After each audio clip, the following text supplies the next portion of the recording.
Baik kawan-kawan, terima kasih atas kehadiran kawan-kawan media cetak, online, dan elektronik, televisi, radio, maupun live streaming online. Pada hari ini, Partai Buruh bersama organisasi Serikat Buruh, Serikat Petani, Nelayan, Miskin Kota, dan organisasi perempuan, lingkungan hidup, dan HAM menyelenggarakan peringatan Hari Hak Asasi Manusia Sedunia yang jatuh pada tanggal 10 Desember ini. Pada kesempatan ini, Partai Buruh bersama organisasi Serikat Buruh dan kelas pekerja lainnya ingin menyampaikan kepada pemerintah ada 9 tuntutan yang ingin disampaikan. Yang pertama adalah tolak Undang-Undang KUHP. Ini adalah inti daripada pelaksanaan hak asasi manusia. Pendekatan Undang-Undang KUHP yang telah disahkan oleh DPR bersama pemerintah adalah pendekatan warga negara ditempatkan sebagai tanda petik penjahat. Jadi apapun yang dilakukan oleh warga negara, Undang-Undang KUHP menempatkan warga negara adalah sebuah tanda petik quote and quote kejahatan. Pasal penghinaan presiden yang dituntut pidana itu satu bukti bahwa Undang-Undang KUHP menghilangkan sisi-sisi kemanusiaan presiden. Presiden adalah seorang manusia. Disitulah seorang presiden Republik Indonesia, siapapun dia, dari partai manapun dia, diuji ketika dia menjadi presiden, apakah dia boleh dikritik oleh warga negara. Kalaulah ada penghinaan, perbuatan yang tidak menyenangkan, dan lain sebagainya, harus dilihat dalam konteks bahwa rakyat dengan caranya, warga negara dengan caranya ingin mengkritik presiden. Kalau kemudian dihukum, maka sisi kemanusiaan presiden akan hilang.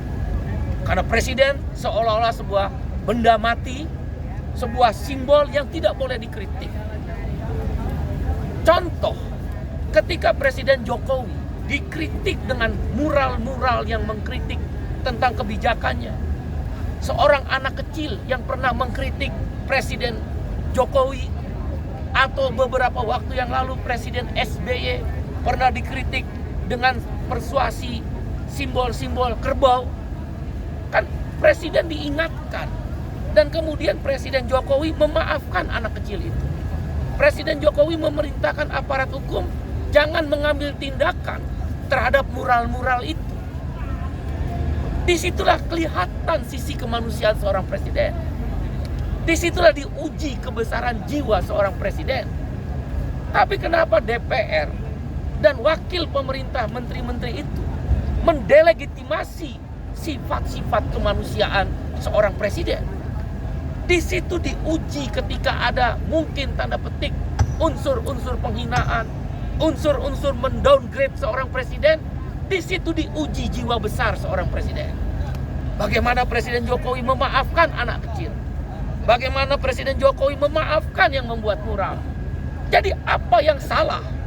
Karena kalau pasal ini tetap diberlakukan dengan Undang-Undang KUHP yang ada menjadi karet, apapun yang tidak menyenangkan hati seorang presiden, sisi kemanusiaannya hilang, orang dipidana. Undang-undang ini tanda petik menempatkan warga negara sebagai sebuah kejahatan. Itulah yang kita kritik, salah satu pasal di Undang-Undang KUHP. Betul, di situ dikatakan dalam penjelasannya, terkecuali untuk unjuk rasa atau kritik. Siapa yang bisa mendefinisikan unjuk rasa itu dalam kerangka tidak mengkritik atau mengkritik? Itu tafsir dari aparat keamanan yang paling berbahaya. Sesuai sesuka-sukanya. Karena itu kami menolak di Hari Hak Asasi Manusia ini, meminta Presiden Jokowi jangan menandatangani Undang-Undang KUHP yang sudah dibawa. Jangan diberi nomor. Biar walaupun secara hukum berlaku bahwa lama 30 hari tidak ditandatangani atau tidak diberi nomor, undang-undang itu berlaku. Biar rakyat menghukum para anggota DPR. Siapa yang menginginkan Undang-Undang KUHP seperti ini? Salah satunya pasal penghinaan presiden. Bukan rakyat yang menginginkan. Kepentingan mereka lah yang menginginkan. Karena dalam pasal lain KUHP, di situ dikatakan penghinaan kepada lembaga negara. Ini sudah negara otoriter. DPR membuat undang-undang melindungi dirinya sendiri, bukan melindungi rakyat. Rakyat ditempatkan sebagai sebuah kejahatan oleh DPR. DPR dipilih oleh rakyat. Wajar kalau rakyat yang memilih mengkritik DPR. Bahkan sekalipun kalaupun dirasakan tanda petik menghina, itu resiko dari sebuah jabatan DPR. Mungkin itu cara rakyat yang mereka mungkin tuli dan buta. DPR itu tidak mau mendengar. Di masyarakat kita biasa ada pantun, ada syair, ada tulisan-tulisan yang sifatnya menyindir keras. Biasa nenek moyang kita melakukan itu. Kenapa sekarang menghina kejaksaan, menghina DPR, dipidanakan? DPR telah berbuat sebuah kejahatan hak asasi manusia, melanggar Human Rights Declaration.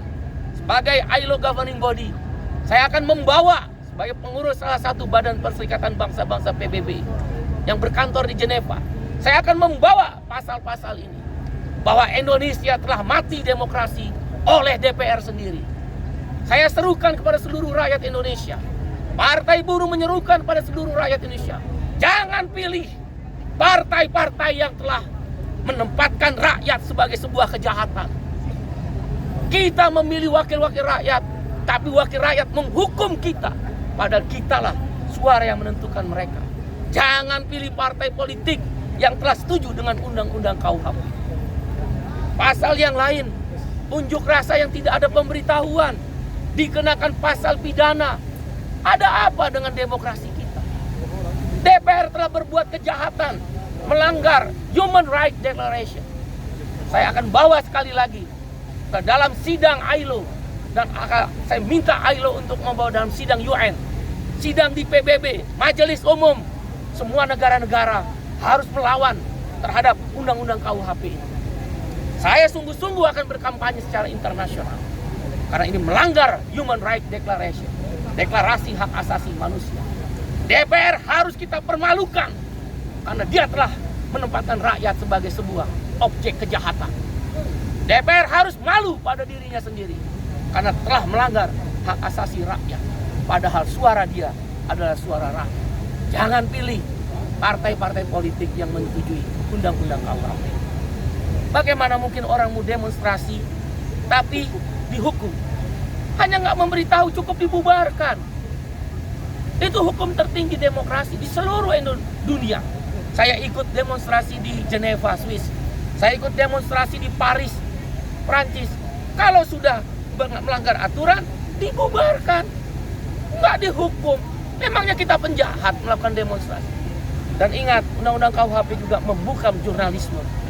Kawan-kawan jurnalis terancam karena bisa saja dikenakan pasal penghinaan ketika menulis, ketika memberitakan terhadap berita-berita jurnalis. Demokrasi Indonesia telah mati karena DPR dan pemerintah telah mengesahkan undang-undang KUHP. Dan karena itu di hari hak asasi manusia, kami menyerukan pada Presiden Jokowi, jangan ditandatangani undang-undang KUHP, jangan diberi nomor, walaupun secara konstitusi akan berlaku 30 hari kemudian. Biar kita hukum DPR, kita hukum menteri-menteri yang menyetujui itu. Sedikit lagi akan ada pemilu, jangan pilih mereka.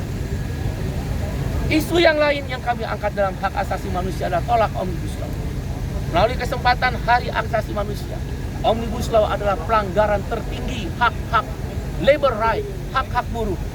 Hak-hak buruh atau labor right adalah bagian dari hak asasi manusia. Seluruh dunia tahu itu. Lingkungan hidup, hak asasi manusia, dan hak-hak buruh adalah 3 isu utama yang dibawa oleh partai buruh di seluruh dunia, termasuk di Indonesia. Tolak Omnibus Law, Undang-Undang Cipta Kerja. Dan kami minta Presiden untuk mengeluarkan Perpu agar terjadi revisi Undang-Undang Cipta Kerja atau Omnibus Law. Jangan dibawa ke DPR. Partai buruh dan seluruh konstituen partai buruh, seluruh buruh Indonesia, seluruh kelas pekerja, petani, nelayan, dan orang-orang miskin terpinggirkan tidak percaya pada DPR yang sekarang. Mosi tidak percaya kepada DPR. Membuat undang-undang KPK merugikan rakyat, membuat sekarang KUHP merugikan rakyat. Omnibus Law merugikan rakyat. Sesungguhnya DPR itu membuat undang-undang untuk siapa? Mosi tidak percaya pada DPR. Jangan pilih partai-partai politik. Rakyat, kerdilkan suara-suara mereka. Hukum mereka di bilik-bilik suara nanti. Silent majority. Bangkitlah kelas pekerja, bangkitlah suara yang selama ini terdiam. Ingat undang-undang KPK, ingat undang-undang KUHP, ingat undang-undang Cipta Kerja Omnibus Law, dan undang-undang Minerba. Ingat itu, hukum mereka semua, partai politik yang ada di bilik suara. Tolak Omnibus Law. Yang ketiga, kami menyampaikan tolak upah murah. Upah naik tidak sesuai dengan harapan. Yang keempat, tolak outsourcing. Outsourcing adalah modern slavery, pelanggaran tertinggi hak asasi manusia. Yang kelima, kami minta usut tuntas semua kasus-kasus pelanggaran hak asasi manusia yang sudah direkomendasi oleh Komnas HAM. Usut tuntas kasus Munir, kasus Kanjuruhan, dan kasus-kasus lain. Usut tuntas, termasuk gagal ginjal akut. Tidak ada satupun sekarang yang ditangkap, tidak ada satupun yang dijadikan tersangka. Ratusan anak-anak kita telah mati karena ginjal akut akibat perdagangan dari masuknya obat-obat sirop yang diduga menyebabkan ginjal akut. Berhentikan itu Kepala BPOM, mundur Menteri Kesehatan. Yang keenam, kami meminta jaminan sosial. Jaminan sosial adalah bagian dari hak asasi manusia. Jaminan makanan, jaminan pendidikan, jaminan perumahan, jaminan air bersih, dan jaminan pengangguran. Dan yang kedelapan, kami meminta untuk memastikan berantas korupsi. Kemarin hari korupsi sedunia. Itulah tuntutan yang kami ingin sampaikan di dalam hari hak asasi manusia. Bila ini tidak didengar, teman-teman perhatikan, Partai Buruh akan mengorganisir aksi 25.000 buruh, petani, nelayan, dan unsur kelas pekerja lainnya pada tanggal 15 Desember.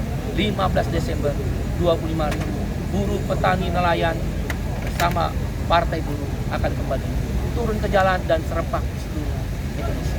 Demikian, terima kasih. Bang, boleh sedikit tanggapan hari ini skala berapa banyak? Masa sekitar 500-an orang. Memang kami tidak terlalu banyak untuk menyampaikan ini sebagai peringatan awal karena bersifat seremonial hari asasi manusia. Tapi perjuangan menolak KUHP, undang-undang KUHP akan kami lakukan perlawanan terus. Tidak akan pernah berhenti. Dan kami sedang mempersiapkan Partai Buruh judicial review terhadap undang-undang KUHP. Begitu sudah 30 hari setelah undang-undang. Karena kalau harus ke MK harus ada nomor dulu. Dan ini kan belum ada nomor. Dan kalau presiden tidak, saya berkeyakinan presiden bersama rakyat tidak akan menandatangani. Maka 30 hari berlaku, saat itu kita masuk langsung ke judicial review.